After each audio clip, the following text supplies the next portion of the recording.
Good afternoon, happy Thursday, everybody. Now, what's been on my mind? Well, MSNBC immediately tried tying the shooting yesterday, the sniper, the communist, to white supremacy. The writing. The first time we really saw that was Brenton Tarrant in the Christchurch shooting in a mosque in New Zealand, and he was a fierce, white supremacist and neo-Nazi, and wrote all over his weapon and his rounds very hateful information. So to see this coming from potentially the other side of the political spectrum is a little strange, because it is not something that, if you are trying to carry out some kind of message countering more extreme right-wing stuff, I don't know why you would, use a tactic that a famous white supremacist who has been revered and copycatted over the years by other white supremacists. Terrorism is theater. They want people to understand their message. I mean, the ability and the nature of somehow tying this individual to white supremacy is insane. And what else do we know? Well, he was targeting ICE officers.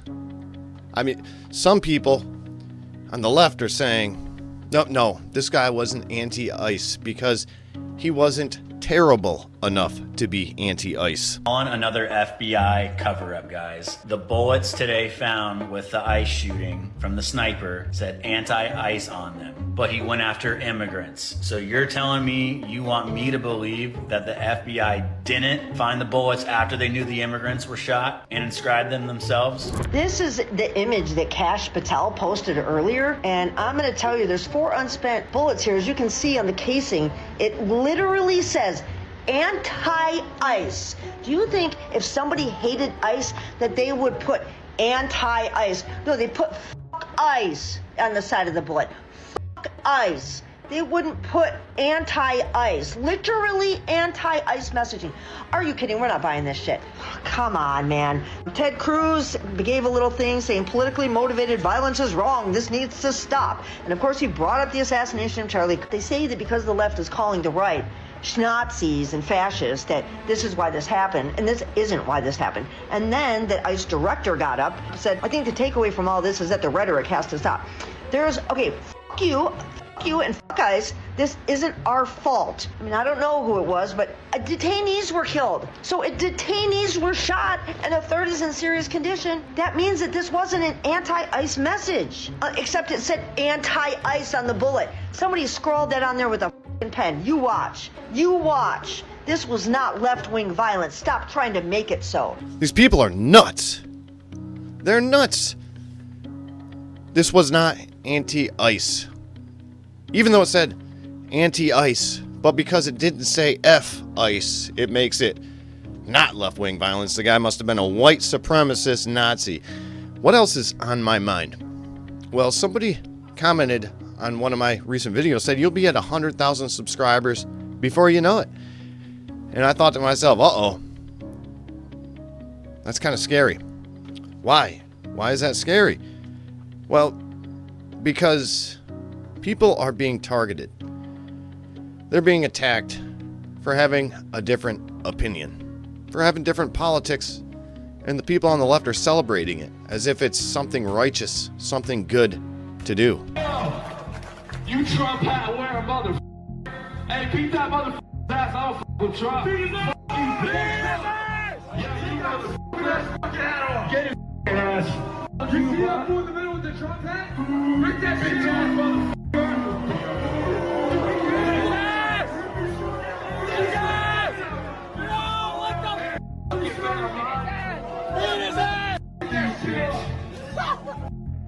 Shut my dick, boy.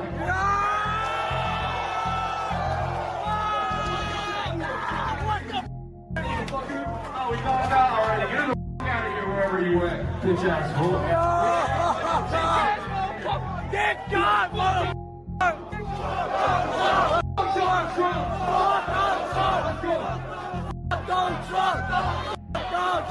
Yes, your First Amendment rights are under attack from the left. And wearing a hat like that is indeed protected under the First Amendment as freedom of speech.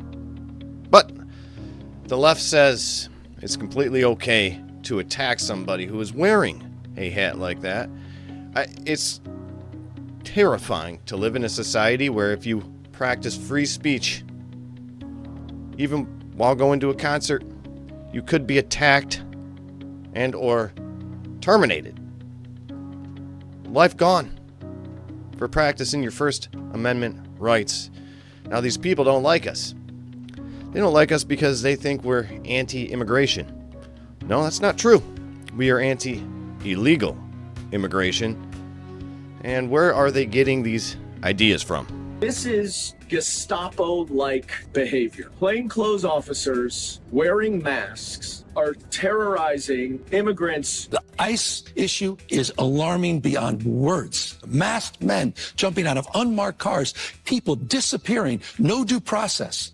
We're being hyperbolic. If you're a black and brown community, it's here. Wake up. Dangers that we saw in Nazi Germany, especially in the earliest days of Nazi Germany, are the dangers that we need to react to now. They're taking people off the streets and sending them away. It's a 5-alarm fire, everyone. Every single ICE agent who's engaged in this aggressive overreach and are trying to hide their identities from the American people will be unsuccessful in doing that. This is not the 1930s, and every single one of them, no matter what it takes, no matter how long it takes, will of course be identified. Donald Trump's modern-day Gestapo is scooping folks up off the streets. They're in unmarked vans, wearing masks, being shipped off to foreign torture dungeons. No chance to mount a defense, not even a chance to kiss a loved one goodbye. Just grabbed up by masked agents, shoved into those vans, and disappeared. We need to make sure that there's a firewall that they have to come through before they get to them. Early evidence that we've seen from rounds that were found near the suspected shooter contain messages that are anti-ICE in nature. Again, this is just the most recent example of this type of attack. And you know what is insane? Well, like I said in the other video, the left is telling the right to turn down the temperature. Yet, even after we've seen the assassination of Charlie Kirk, they have all decided to double down. And they're still calling us all Nazis, racists, and fascists. And why is it that you people have a complete inability to listen to opinions that you don't like? Why can't you just sit there and actually hear what I'm saying? I'm waiting. You can't oh my God. You can't compare somebody saying fight like hell with somebody explaining that the country is an imminent threat of a fascist takeover, because an imminent threat of a fascist takeover is something that would actually legitimize you picking up a rifle and heading to the front line. So when you and Cenk and people like that call people you don't like far right, hard right, Nazis, and fascists, you are creating an environment in which some crazy people, yes, of course they're crazy, will feel that they're entitled to use violence to prevent the fake fascist takeover you keep banging on about. And there is no equivalence between these things. I disagree, by the way. Cenk is entitled to criticize Charlie Kirk and his positions on the show. That's absolutely fine. But when you label and smear people as fascists and Nazis, that is taking it to an entirely different level. And that is where I hope there would be some self-reflection. But I'm not seeing any on this panel tonight, I'm afraid. I thought after the assassination of Charlie Kirk that we'd see a little bit less rhetoric coming from the left. Well, hateful rhetoric coming from the left. But as we've seen in the following days, that they've continued to double down. From Congress, Alexandria Ocasio-Cortez.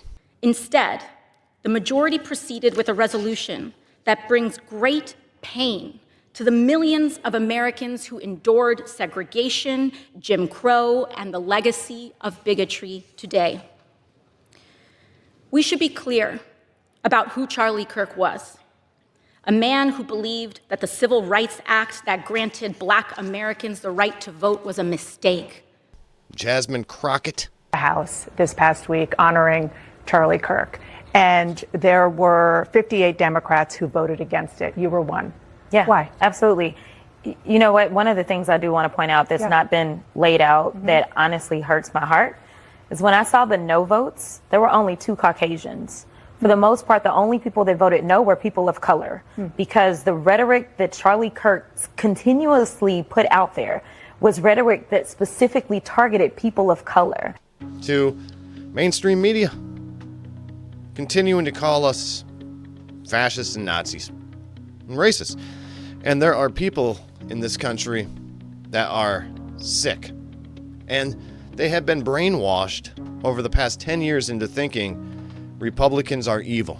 Do not talk to them. As a matter of fact, you should probably take them out. Hunt them down like dogs. Attack them in the streets. And I don't see anything changing, to be honest. I don't see how this can get better. I don't. Because the mainstream media and these socialists and Marxists are going to continue to double down. And they're going to continue to push their, well, let's call it hate agenda. Because that's what it is. They've had a plan, and it worked. You are one successful social media post away. You are one viral video away. You are one effective campaign run away from being hunted as well. I don't know that there's an off-ramp from this. Now, I want to leave you with something because it's on my mind. It's a question. Are we at war and we just don't know it? Is this a good versus evil thing, a right versus wrong, a law versus disorder thing?